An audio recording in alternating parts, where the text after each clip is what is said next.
എല്ലാ പ്രിയപ്പെട്ട പ്രേക്ഷകർക്കും നമസ്കാരം. രാജ് ഷമാനി എന്ന പ്രമുഖ യൂട്യൂബറുടെ പോഡ്കാസ്റ്റ് എപ്പിസോഡിൽ വിജയ് മല്യ പ്രത്യക്ഷപ്പെട്ട് അദ്ദേഹത്തിന്റെ വശം എന്നുള്ള രീതിയിൽ കുറേയധികം കാര്യങ്ങൾക്ക് ന്യായീകരണം നിരത്തുന്നുണ്ട്. ഐ എം നോട്ട് എ ചോർ, ഞാനൊരു മോഷ്ടാവല്ല, ഞാനൊരു കള്ളനല്ല, എന്നെ അങ്ങനെ വിളിക്കല്ലേ എന്നൊക്കെയുള്ള അദ്ദേഹത്തിന്റെ പറച്ചിലുകൾ കുറേയധികം ആളുകളെങ്കിലും വിശ്വസിച്ചിട്ടുണ്ട്. ആ ഒരു എപ്പിസോഡ് മുഴുവനായിട്ട് ഇരുന്ന് കണ്ടു കഴിഞ്ഞാൽ നമുക്കും ഒരു സോഫ്റ്റ് കോർണർ വിജയ് മല്യയോട് തോന്നുന്നത് സ്വാഭാവികമാണ്. കാരണം ആ ഒരു രീതിയിലാണ് ആ ഒരു കാര്യങ്ങൾ അദ്ദേഹം പ്രസന്റ് ചെയ്തിരിക്കുന്നത്. അത്രയധികം റിസർച്ച് അനലിറ്റിക്കൽ സ്കില്ലുകളോ അതിനുള്ള സൗകര്യങ്ങളോ ഇല്ലാത്ത നമ്മളിൽ പല ആളുകളും അതിൽ പലതും വിശ്വസിച്ചു പോകും. ഏതായാലും ആ ഒരു വീഡിയോയുടെ പ്രസക്ത ഭാഗങ്ങൾ മലയാളത്തിലേക്ക് ട്രാൻസ്ലേറ്റ് ചെയ്ത് അപ്ലോഡ് ചെയ്തിട്ടുണ്ട്. ആ ഒരു വീഡിയോ കണ്ടതിന് ശേഷം ധ്രുവറാട്ടെ ഈ വിജയ് മല്യയുടെ പോഡ്കാസ്റ്റിനെ കുറിച്ചിട്ട് അതിന്റെ പിന്നിലുള്ള യാഥാർത്ഥ്യങ്ങളെ കുറിച്ചിട്ട് പറഞ്ഞിരിക്കുന്ന ഈ ഒരു വീഡിയോ കണ്ടു കഴിഞ്ഞാൽ ക്ലിയർ ആയിട്ട് നിങ്ങൾക്ക് കാര്യങ്ങൾ മനസ്സിലാവും. രാജ് ഷമാനിയുടെ പോഡ്കാസ്റ്റിൽ വിജയ് മല്യ ഉന്നയിക്കുന്ന ചില ആരോപണങ്ങൾ, ചില അവകാശവാദങ്ങൾ, ചില ന്യായവാദങ്ങൾ, അതിനെയൊക്കെ പൊളിച്ചെടുക്കുന്ന അതിന്റെ യാഥാർത്ഥ്യങ്ങളിലേക്ക് കടക്കുന്നതാണ് ധ്രുവിന്റെ ഏറ്റവും ലേറ്റസ്റ്റ് വീഡിയോ. ആ ഒരു വീഡിയോയുടെ മലയാള പരിഭാഷയിലേക്ക് കടക്കുകയാണ്. വീഡിയോ നിങ്ങൾക്ക് ഇഷ്ടമായാൽ ഉറപ്പായും മറ്റുള്ള ആളുകളിലേക്ക് പങ്കുവെക്കുക. ഇതൊരു കൂട്ടായ പരിശ്രമത്തിന്റെ ഫലമായിട്ട് ഉണ്ടാവുന്ന വീഡിയോസ് ആണ്. 9 വർഷത്തെ നീണ്ട ഇടവേളയ്ക്ക് ശേഷം അയാൾ വീണ്ടും പ്രത്യക്ഷപ്പെട്ടിരിക്കുന്നു. ഇന്ത്യൻ നിയമവ്യവസ്ഥയെ വെട്ടിച്ച് രാജ്യം വിട്ട, ബാങ്കുകളെ കബളിപ്പിച്ച് കോടികൾ തട്ടിയെടുത്തു എന്ന് ആരോപിക്കപ്പെട്ട, ഒരു കാലത്ത് കിങ് ഓഫ് ഗുഡ് ടൈംസ് എന്ന് സ്വയം വിശേഷിപ്പിച്ച വിജയ് മല്യ 4 മണിക്കൂർ നീണ്ടു നിൽക്കുന്ന ഒരു പോഡ്കാസ്റ്റിലാണ് മല്യയുടെ ഈ പുതിയ അവതാരം. ആ പോഡ്കാസ്റ്റിന്റെ തമ്പനെയിലിൽ വലിയ അക്ഷരത്തിൽ ഇങ്ങനെ എഴുതിയിരിക്കുന്നു: ഞാൻ കള്ളനല്ല. അതെ, നിങ്ങൾ കേട്ടത് ശരിയാണ്. വർഷങ്ങളായി ഇന്ത്യയിലെ ജനങ്ങൾ കള്ളൻ എന്ന് വിളിക്കുന്ന, ബാങ്കുകളുടെ ഉറക്കം കെടുത്തിയ, സ്വന്തം ജീവനക്കാരെ പെരുവഴിയിലാക്കിയെന്ന ആരോപണമുള്ള അതേ വിജയ് മല്യ പറയുന്നു താൻ ഒരു കള്ളനല്ലെന്ന്. ഒരുപക്ഷെ കടമെടുത്തതിന്റെ 2 ഇരട്ടി തിരിച്ചടച്ചിട്ടും കള്ളൻ എന്ന് മുദ്ര കുത്തപ്പെട്ട ലോകത്തിലെ ഒരേ ഒരു വ്യക്തി ഞാനായിരിക്കുമെന്ന് അയാൾ അവകാശപ്പെടുന്നു. എന്തൊരു വിചിത്രമായ വാദമാണിത്. ഒരു കള്ളൻ ബാങ്കിൽ നിന്ന് പണം മോഷ്ടിക്കുന്നു, പോലീസ് കഷ്ടപ്പെട്ട് ആ പണം മുഴുവൻ തിരിച്ചു പിടിക്കുന്നു. അങ്ങനെയാണെങ്കിൽ ആ കള്ളൻ പിന്നെ കള്ളൻ അല്ലാതായി മാറുമോ? ഈ ഒരു ലോജിക്ക് വെച്ച് നോക്കുകയാണെങ്കിൽ സാമ്പത്തിക തട്ടിപ്പ് നടത്തിയ എല്ലാവർക്കും അവരുടെ സ്വത്തുക്കൾ സർക്കാർ കണ്ടുകെട്ടി കഴിയുമ്പോൾ പറയാമല്ലോ, ഞങ്ങൾ ചെയ്ത തെറ്റുകളെല്ലാം മായ്ക്കപ്പെട്ടുവെന്ന്. 2016 ഫെബ്രുവരി 28 ഒരു ഞായറാഴ്ച സ്റ്റേറ്റ് ബാങ്ക് ഓഫ് ഇന്ത്യയിലെ ചില ഉന്നത ഉദ്യോഗസ്ഥർ സുപ്രീം കോടതിയിലെ പ്രമുഖ അഭിഭാഷകനായ ദുഷ്യന്ത് ദവയെ കാണാൻ ചെന്നിരിക്കുന്നു. വിഷയം ഒന്ന് മാത്രം: വിജയ് മല്യ. ഏകദേശം 9,000 കോടി രൂപയുടെ കടബാധ്യത വിജയ് മല്യ വരുത്തി വെച്ചിരിക്കുന്നു. ആ മീറ്റിംഗിൽ വെച്ച് ദുഷ്യന്ത് ദവെ വളരെ വ്യക്തമായി SBI ഉദ്യോഗസ്ഥരോട് പറഞ്ഞു, വിജയ് മല്യ രാജ്യം വിടാൻ സാധ്യതയുണ്ട്, എത്രയും പെട്ടെന്ന് സുപ്രീം കോടതിയെ സമീപിച്ച് അദ്ദേഹത്തെ തടയണം. അടുത്ത ദിവസം ഫെബ്രുവരി 29 ദവയെ കണ്ട് കേസ് ഫയൽ ചെയ്യാനായിരുന്നു പ്ലാൻ. എന്നാൽ SBI ഉദ്യോഗസ്ഥർ വന്നില്ല. 5 ദിവസങ്ങൾക്ക് ശേഷം മാർച്ച് 5 അവർ സുപ്രീം കോടതിയിൽ ഹർജി നൽകിയത്. പക്ഷെ അപ്പോഴേക്കും സമയം വൈകിയിരുന്നു. മാർച്ച് 2 വിജയ് മല്യ ഇന്ത്യ വിട്ടിരുന്നു. ഇപ്പോൾ 9 വർഷങ്ങൾക്ക് ശേഷം ഒരു യൂട്യൂബറുടെ മുന്നിലിരുന്ന് മല്യ പറയുന്നു താൻ ഒളിച്ചോടിയില്ലെന്ന്. അന്നത്തെ ധനകാര്യമന്ത്രിയായിരുന്ന അരുൺ ജെയ്റ്റ്ലിയോട് യാത്ര പറഞ്ഞിട്ടാണ് താൻ പോയതെന്ന്. ഞാൻ എയർപോർട്ടിലേക്ക് പോകുന്നതിന് മുൻപ് ധനകാര്യമന്ത്രി അരുൺ ജെയ്റ്റ്ലിയോട് പറഞ്ഞിരുന്നു, അതിനുശേഷമാണ് ഞാൻ വിമാനം കയറിയത് എന്ന് അയാൾ പറയുന്നു. ഈ 4 മണിക്കൂറും മല്യ ശ്രമിച്ചത് തനിക്കെതിരെയുള്ള ഓരോ ആരോപണങ്ങളെയും പ്രതിരോധിക്കാനും താൻ ഒരു തെറ്റും ചെയ്തിട്ടില്ലെന്ന് സ്ഥാപിക്കാനുമാണ്. അപ്പോൾ ഉയരുന്ന പ്രധാന ചോദ്യം ഇതാണ്: വിജയ് മല്യ ശരിക്കും ഒരു ഇരയാണോ? ഏതെങ്കിലും ഗൂഢാലോചനയുടെ ഫലമായി ബലിയാക്കപ്പെട്ട ആളാണോ? അതോ തന്റെ കുറ്റകൃത്യങ്ങളെ വെളുപ്പിക്കാൻ ശ്രമിക്കുന്ന ഒരു തന്ത്രശാലിയായ കുറ്റവാളിയാണോ? ഈ പോഡ്കാസ്റ്റ് മുഴുവനായി കണ്ടും വർഷങ്ങളായി ഈ വിഷയം പഠിച്ചും ഞാൻ ശേഖരിച്ച വിവരങ്ങളുടെ അടിസ്ഥാനത്തിൽ നമുക്ക് സത്യം കണ്ടെത്താൻ ശ്രമിക്കാം. ഇത് വെറുമൊരു വീഡിയോ അല്ല, മല്യയുടെ ഓരോ വാദങ്ങളെയും നമ്മൾ കീറിമുറിച്ച് പരിശോധിക്കാൻ പോവുകയാണ്. ആദ്യമായി നമുക്ക് ഈ പോഡ്കാസ്റ്റിനെ കുറിച്ച് തന്നെ സംസാരിക്കാം. വിജയ് മല്യയെ പോലെ, ലളിത് മോദിയെ പോലെ, അല്ലെങ്കിൽ കോടികളുടെ തട്ടിപ്പിൽ ആരോപണ വിധേയനായ ബൈജുവിന്റെ സാരഥിയെ പോലെയുള്ള വലിയ വലിയ ആളുകൾ എന്തുകൊണ്ടാണ് ഇപ്പോൾ മുഖ്യധാരാ മാധ്യമങ്ങൾക്ക് പകരം യൂട്യൂബർമാർക്ക് അഭിമുഖം നൽകുന്നത്? ഒരു തരത്തിൽ നോക്കിയാൽ ഇത് യൂട്യൂബ് സമൂഹത്തിന് കിട്ടിയ ഒരു വലിയ അംഗീകാരമാണ്. ഇന്ത്യൻ മാധ്യമങ്ങളിലുള്ള വിശ്വാസം എല്ലാവർക്കും നഷ്ടപ്പെട്ടു എന്നതിന്റെ സൂചനയായി വേണമെങ്കിൽ ഇതിനെ കാണാം. എന്നാൽ മറുവശത്ത് ഇതൊരു അപകടകരമായിട്ടുള്ള പ്രവണതയല്ലേ? ഈ പോഡ്കാസ്റ്റുകൾ കുറ്റവാളികൾക്ക് തങ്ങളുടെ ഇമേജ് വെളുപ്പിക്കാനുള്ള ഒരു PR ടൂളായി മാറുന്നുണ്ടോ? നിങ്ങൾ ചിന്തിച്ചു നോക്കൂ. കോടികളുടെ തട്ടിപ്പ് നടത്തിയെന്ന ആരോപണമുള്ള ഈ വ്യക്തികൾ എന്തുകൊണ്ട് യഥാർത്ഥ പത്രപ്രവർത്തകരുടെ മുന്നിൽ പോയിരിക്കുന്നില്ല? അവരെ ചോദ്യം ചെയ്യാൻ കഴിവുള്ള, വിഷയത്തിൽ അറിവുള്ള ആളുകളുടെ മുന്നിലിരിക്കാൻ എന്താണ് ഇവർക്ക് ഭയം? ഉത്തരം ലളിതമാണ്. പോഡ്കാസ്റ്റുകളിൽ എപ്പോഴും സൗഹൃദപരമായിട്ടുള്ള സംഭാഷണങ്ങളാണ് നടക്കുന്നത്. കടുപ്പമുള്ള ചോദ്യങ്ങൾ ഒഴിവാക്കപ്പെടാം. അവതാരകന് വിഷയത്തെക്കുറിച്ച് ആഴത്തിൽ അറിവുണ്ടാകണമെന്നില്ല. ഇത് മുതലെടുത്ത് തങ്ങൾക്ക് പറയാനുള്ള കാര്യങ്ങൾ മാത്രം തങ്ങളെ വെള്ളപൂശുന്ന രീതിയിൽ ഭംഗിയായി അവതരിപ്പിക്കാൻ ഇവർക്ക് സാധിക്കും. വിജയ് മല്യയുടെ ഈ പോഡ്കാസ്റ്റും അത്തരമൊരു ശ്രമമായിരുന്നോ? തന്റെ നിരപരാധിത്വം തെളിയിക്കാനല്ല, മറിച്ച് പൊതുജന മധ്യത്തിൽ ഒരു സഹതാപ തരംഗം സൃഷ്ടിക്കാനും താൻ ഒരു ഇരയാണെന്ന് വരുത്തി തീർക്കാനുമുള്ള ഒരു ആസൂത്രിത ശ്രമം. നമുക്ക് മല്യയുടെ ഓരോ വാദങ്ങളെയും എടുത്ത് പരിശോധിക്കാം. അപ്പോൾ നമുക്ക് മനസ്സിലാവും ഇത് PR സ്റ്റണ്ടാണോ അതോ സത്യത്തിന്റെ വെളിപ്പെടുത്തലാണോ എന്ന്. വിജയ് മല്യക്കെതിരെയുള്ള ഏറ്റവും വൈകാരികവും ഗുരുതരവുമായ ആരോപണം കിങ്ഫിഷർ എയർലൈൻസിലെ ജീവനക്കാർക്ക് ശമ്പളം നൽകിയില്ല എന്നതാണ്. 2012 പകുതിയോടെയാണ് ജീവനക്കാർക്ക് ശമ്പളം മുടങ്ങി തുടങ്ങിയത്. 2012 ഒക്ടോബർ 20 മുതൽ എയർലൈൻസ് എല്ലാ സർവീസുകളും നിർത്തി. അവസാനം 2012 ഡിസംബർ 31 DGCA അവരുടെ ലൈസൻസ് റദ്ദാക്കി. 2013 ഫെബ്രുവരിയിലെ പത്രവാർത്തകൾ ഒന്ന് നോക്കൂ. 8 മാസമായി ശമ്പളം കിട്ടാതെ ജോലി ചെയ്യേണ്ടി വന്ന ജീവനക്കാരുടെ ദുരിതത്തെക്കുറിച്ചിട്ടാണ് അതിൽ പറയുന്നത്. എന്നാൽ ഈ പുതിയ പോഡ്കാസ്റ്റിൽ മല്യ അവകാശപ്പെടുന്നത് തനിക്ക് തന്റെ ജീവനക്കാരോട് വലിയ സ്നേഹവും കരുതലുമായിരുന്നു എന്നാണ്. എന്റെ ജീവനക്കാരെ ഞാൻ എങ്ങനെയാണ് പരിപാലിച്ചതെന്ന് നിങ്ങൾക്ക് ആരോട് വേണമെങ്കിലും ചോദിക്കാമെന്ന് അയാൾ അവകാശപ്പെടുന്നു. ശമ്പളം കൊടുക്കാൻ തനിക്ക് അതിയായ ആഗ്രഹമുണ്ടായിരുന്നു, പക്ഷെ കർണാടക ഹൈക്കോടതി ഫണ്ടുകൾ മരവിപ്പിച്ചതുകൊണ്ടാണ് അത് സാധിക്കാതെ പോയതെന്നും അദ്ദേഹം അവകാശപ്പെടുന്നു. കർണാടക ഹൈക്കോടതിയിൽ പണം കെട്ടിവെച്ചിട്ടുണ്ടായിരുന്നു. ജീവനക്കാർക്ക് ശമ്പളം നൽകാനായി ആ പണം വിട്ടു നൽകണമെന്ന് ഞാൻ കോടതിയോട് പ്രത്യേകം അപേക്ഷിച്ചു. എന്നാൽ ബാങ്കുകൾ അതിനെ എതിർത്തു. കോടതി എനിക്ക് അനുമതി നിഷേധിച്ചു എന്നും അദ്ദേഹം ആ ഒരു പോഡ്കാസ്റ്റിൽ പറയുന്നു.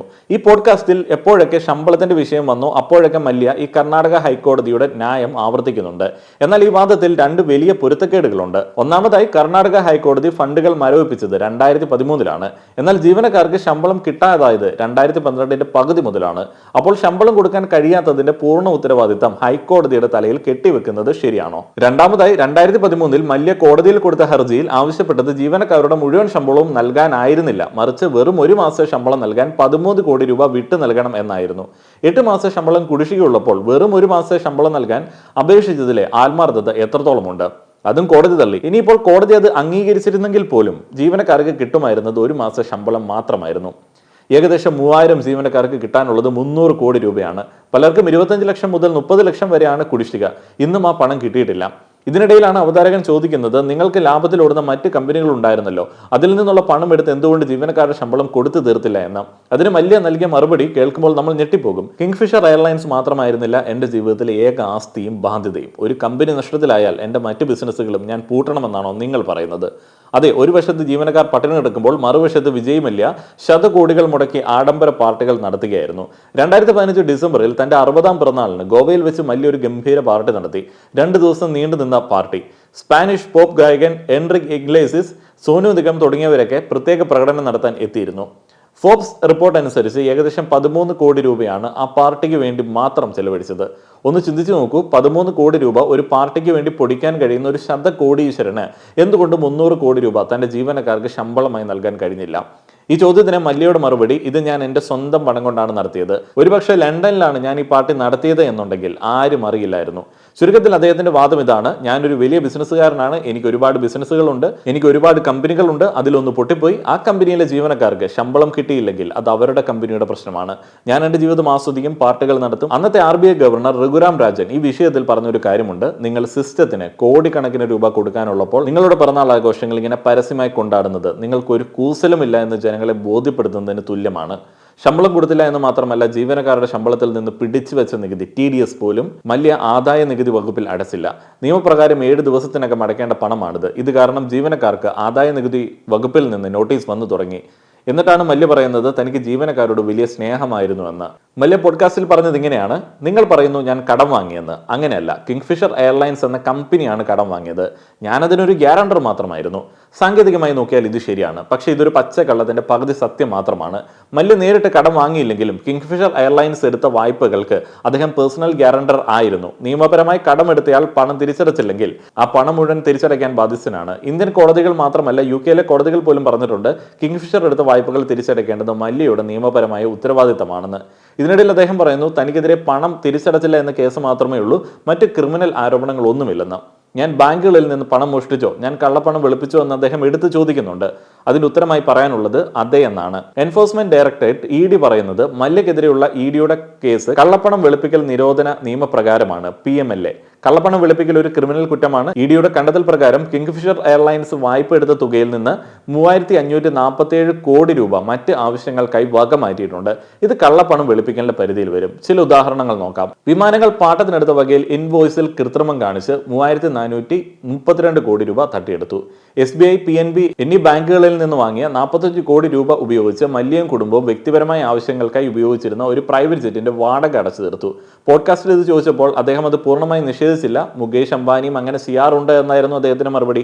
ഇന്ധനം, എയർപോർട്ട് ചാർജ് തുടങ്ങിയവയുടെ പേരിൽ 509 കോടി രൂപ UK തന്റെ ഫോർമുല 1 ടീമായ ഫോഴ്സ് ഇന്ത്യയിലേക്ക് വകമാറ്റി. നാലാമതായി, SBIയിൽ നിന്ന് വാങ്ങിയ 15 കോടി രൂപ IPL ടീമായ റോയൽ ചലഞ്ചേഴ്സ് ബാംഗ്ലൂരിലെ പല അക്കൗണ്ടുകളിലേക്ക് മാറ്റി. അമ്പയർമാരുടെ ജേഴ്സിയിലെ കിങ്ഫിഷർ പരസ്യത്തിന്റെ ഫീസ് കൊടുക്കാനായിരുന്നു ഇതെന്നാണ് മല്യയുടെ വാദം. പക്ഷെ പരസ്യത്തിന്റെ ഫീസ് ആണെങ്കിൽ എന്തുകൊണ്ട് SBI ഈ പണം കൈമാറാൻ അനുമതി നിഷേധിച്ചു? ഇതുകൂടാതെ വായ്പ എടുക്കുന്നതിന് മുൻപേ തന്നെ IDBI ബാങ്കിലെ ഉദ്യോഗസ്ഥരെ സ്വാധീനിച്ച് ലോൺ പാസ്സാക്കിയെടുത്തു. കമ്പനിയുടെ ആസ്തികൾ പെരുപ്പിച്ച് കാണിച്ച് കൂടുതൽ വായ്പ തരപ്പെടുത്തി. വിദേശത്തുള്ള സ്വത്തുക്കൾ ബാങ്കുകളിൽ നിന്ന് മറച്ചുവെച്ചു. യാത്രക്കാരിൽ നിന്ന് പിരിച്ച സർവീസ് ടാക്സ് സർക്കാരിലേക്ക് തിരിച്ചടച്ചില്ല. ഇങ്ങനെ ആരോപണങ്ങളുടെ ഒരു നീണ്ട നിര തന്നെയുണ്ട്. ഇതെല്ലാം മറച്ചുവെച്ചാണ് മല്യ പറയുന്നത് തനിക്കെതിരെ ഒരു ക്രിമിനൽ കേസും ഇല്ലെന്ന്. മല്യയുടെ അടുത്ത പ്രധാന വാദം താൻ ബാങ്കുകൾക്ക് നൽകാനുള്ളത് 6203 കോടി രൂപ മാത്രമാണെന്നാണ്. അല്ലാതെ മാധ്യമങ്ങൾ പറയുന്ന 9000 കോടി അല്ല എന്നതായിരുന്നു അദ്ദേഹത്തിന്റെ വാദം. ഇതിന് തെളിവായി 2017 ബാംഗ്ലൂർ ഡെപ്റ്റ് റിക്കവറി ട്രിബ്യൂണലിന്റെ ഒരു ഉത്തരവും അദ്ദേഹം കാണിക്കുന്നുണ്ട്. ആ രേഖയിൽ 6203 കോടി എന്ന് എഴുതിയിട്ടുണ്ട് എന്നത് ശരിയാണ്. പോഡ്കാസ്റ്റിൽ അവതാരകൻ ഇത് നോക്കി ശരിവെക്കുന്നുണ്ട്. എന്നാൽ ആ രേഖയിൽ മറ്റെന്താണ് എഴുതിയിരിക്കുന്നതെന്ന് കൂടി നമ്മൾ നോക്കണം. അതിൽ വ്യക്തമായി പറയുന്നു 6203 കോടി രൂപയോടൊപ്പം 2013 ജൂൺ 25 മുതൽ വർഷം തോറും 11.5% കൂട്ടുപലിശയും നൽകണം. അതായത് 6203 കോടിയിൽ ആ തുക നിൽക്കുന്നില്ല. ഓരോ വർഷവും അതിന് 11.5% പലിശ കൂടി ചേർന്നുകൊണ്ടിരിക്കും. അങ്ങനെ കണക്ക് കൂട്ടിയാൽ ആ തുക 9000 കോടിയും കടന്നുപോകും. അപ്പോൾ മല്യ തന്റെ കടം കുറച്ചു കാണിക്കാൻ ശ്രമിക്കുകയായിരുന്നു. അടുത്തത് താൻ 2.5 ഇരട്ടി പണം, അതായത് 14,000 കോടി രൂപ തിരിച്ചടച്ചു എന്ന വാദമാണ്. അതെങ്ങനെയാണ് സംഭവിച്ചത്? മല്യ സ്വമേധയാ ആ പണം തിരിച്ചടച്ചതല്ല. ബാങ്കുകളും സർക്കാരും അദ്ദേഹത്തിന്റെ സ്വത്തുക്കൾ കണ്ടുകെട്ടി ലേലം ചെയ്ത് പണം തിരിച്ചു പിടിക്കുകയായിരുന്നു. ഞാൻ തുടക്കത്തിൽ പറഞ്ഞ അതേ ഉദാഹരണം ഓർക്കുക. കള്ളൻ മോഷ്ടിച്ചു മുതൽ പോലീസ് തിരിച്ചു പിടിച്ചാൽ കള്ളന്റെ കുറ്റം ഇല്ലാതാകുമോ? അതുപോലെയാണ് സത്യം. സ്വത്തുക്കൾ കണ്ടുകെട്ടിയത് മല്യ ചെയ്ത കുറ്റത്തിന്റെ അനന്തര ഫലമാണ്, അല്ലാതെ അദ്ദേഹത്തിന്റെ നിരപരാധിത്വത്തിനുള്ള തെളിവല്ല. 2012 2015 ഇടയിൽ താൻ 4 തവണ ബാങ്കുകളുമായി ഒത്തുതീർപ്പിന് ശ്രമിച്ചുവെന്നും അവർ സമ്മതിച്ചില്ലെന്നും മല്യ പറയുന്നുണ്ട്.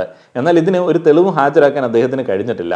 2016 രാജ്യം വിട്ടതിനു ശേഷം അദ്ദേഹം 4000 കോടി രൂപയുടെ ഒരു ഒത്തുതീർപ്പ് ഓഫർ വെച്ചിരുന്നു എന്നത് ശരിയാണ്.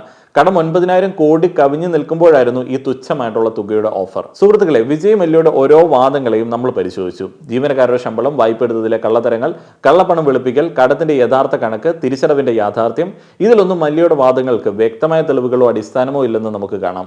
അദ്ദേഹം പറയുന്നു മാധ്യമങ്ങൾ തന്നെ ഒരു പോസ്റ്റർ ബോയ് ആക്കി മാറ്റിയെന്ന്. പക്ഷെ എന്തുകൊണ്ട് മല്യ മാത്രം പോസ്റ്റർ ബോയ് ആയി?